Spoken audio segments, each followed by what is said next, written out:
తెలంగాణ జాగృతి అధ్యక్షురాలు కవిత గురించి అసలు కొత్త పార్టీ పెడుతుందని చెప్పేసి ప్రశాంత్ కిషోర్తో కూర్చొని చర్చలు జరిగాయని చెప్పేసి చాలా మాట్లాడుతున్నారు. ఎస్, అది కొంత నిజమే అనిపిస్తుంది. నెక్స్ట్ మున్సిపల్ ఎలక్షన్స్ ఉండడంతో దాని ద్వారా కొత్త పార్టీ పెట్టేసి బయటికి వెళ్దాం వరంగల్ ఇలాంటి ప్లేసెస్లో అని ఆవిడ ఆలోచిస్తున్నారు అనిపిస్తుంది.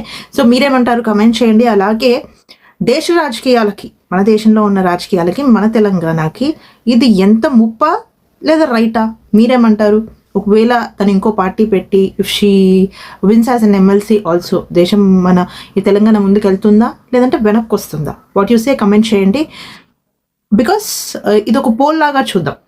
ఎస్ ఆర్ నో, ముందుకెళ్తుందా లేదా? ఇలాంటి బయటకు వస్తూ ఉంటే అంటే నెపోటిజం ఇందులో కూడా చాలా ఉంది. మీకు తెలుసు రాజకీయాల్లో నెపోటిజమే వర్కౌట్ అవుతుంది. అయ్యా ఉంటే కూతురు కొడుకు రాజకీయాల్లోకి వచ్చేస్తారు ఎటువంటి అనుభవం లేకుండా. ఇది మన రాష్ట్రాన్ని ముందుకు తీసుకువెళ్తుందా లేదా అన్నది నాకు 1000% డౌట్ కాదండి. ముందుకు వెళ్ళదు అన్నది నా ఫీలింగ్. మీరేమంటారు కమెంట్ చేయండి.